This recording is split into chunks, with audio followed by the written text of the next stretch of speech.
L'homme qui se présente devant vous est prêt à affronter le jugement de l'histoire.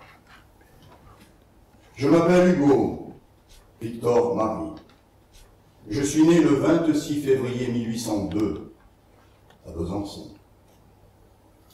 Ce siècle avait 2 ans. Rome remplaçait Sparte.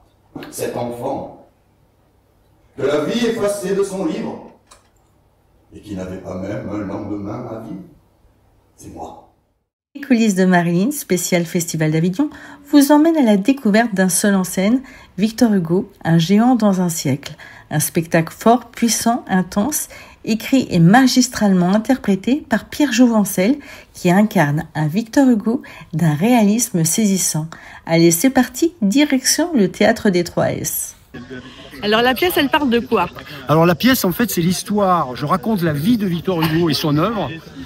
Et la particularité de ma pièce, c'est que j'illustre les grands moments de la vie de Hugo par 13 poèmes de Victor Hugo et 2 discours de Victor Hugo. Donc c'est une pièce que j'ai écrite parce qu'il fallait bien lier tout ça. Donc Hugo est à la fin de sa vie et il va se raconter devant le public. Et donc les grands moments de sa vie sont illustrés par ses œuvres.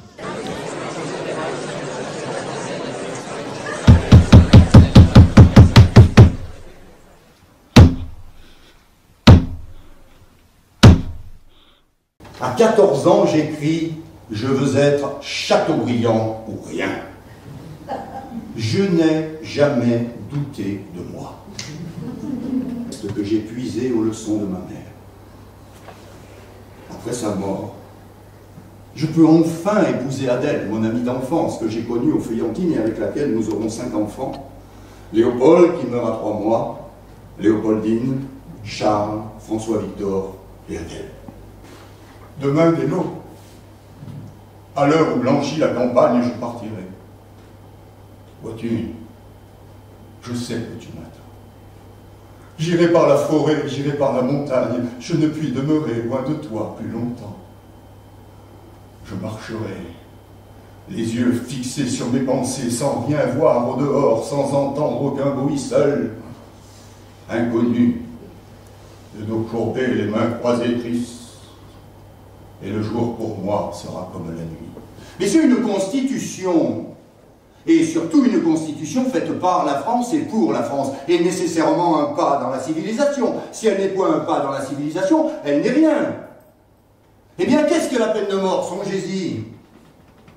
La peine de mort est le signe spécial et éternel de la barbarie. Partout la peine de mort est prodiguée, la barbarie domine. Partout la peine de mort est rare, la civilisation règne. Messieurs, ce sont là des faits incontestables.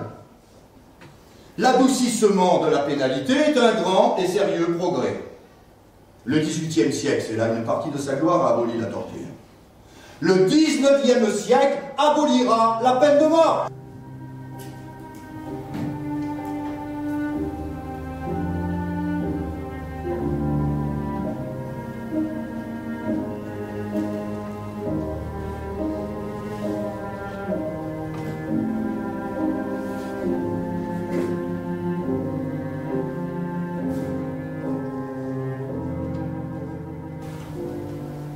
Je ne suis pas, messieurs, de ceux qui croient qu'on peut supprimer la souffrance en ce monde. La souffrance est une loi divine. Mais je suis de ceux qui pensent et qui affirment qu'on peut détruire la misère. Remarquez-le bien, messieurs, je ne dis pas diminuer, limiter, amoindrir, circonscrire, je dis détruire. La misère est une maladie du corps social, comme la lèpre était une maladie du corps humain, la misère peut disparaître, comme la lèpre a disparu. Détruire la misère, oui.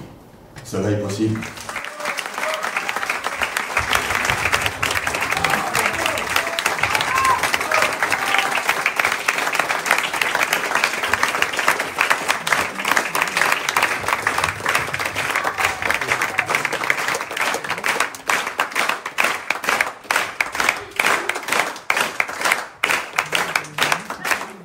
Alors, vous en avez pensé quoi?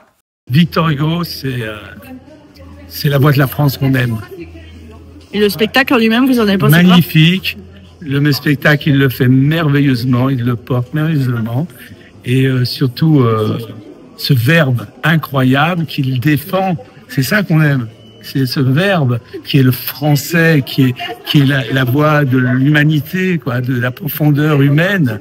C'est ça, Victor Hugo. Et lui, ce comédien, le porte magnifiquement. Très touchant, un beau florilège, une voix du coffre, une voix puissante. C'est émouvant, c'est très très bien joué.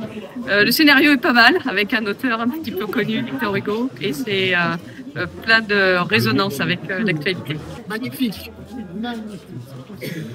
Et vous? Oui. Vous en avez pensé quoi?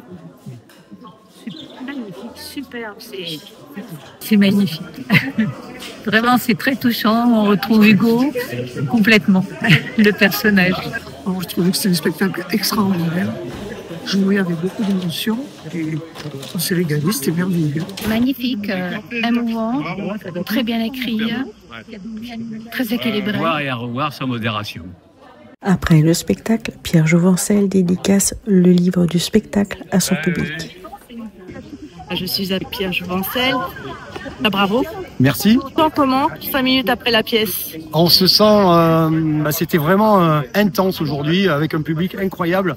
Donc on se sent vidé, mais tellement heureux. C'était un moment incroyable, avec cette salle debout.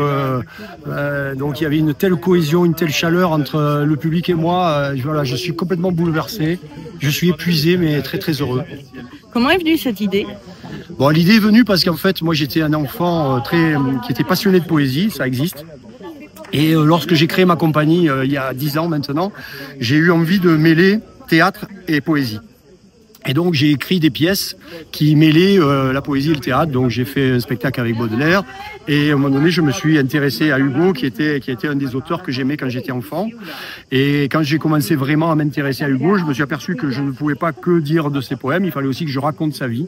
Et c'est ce que j'ai fait. Donc j'ai écrit ce livre pour raconter sa vie, parce que sa vie est magnifique et j'ai voulu l'illustrer, puisque j'aime la poésie, par ses poèmes.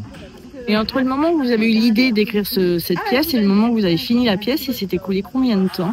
Pas tant que ça en fait, parce que j'ai eu envie d'écrire cette pièce, je pense que ça devait être autour des années, dans les années 2015, et peut-être que j'ai commencé à l'écrire quelques mois plus tard, après avoir relu plein de biographies, pour vraiment me remettre plein de choses en tête, relire aussi des œuvres de Victor Hugo, et à partir du moment où je me suis mis à écrire, c'est allé assez vite finalement.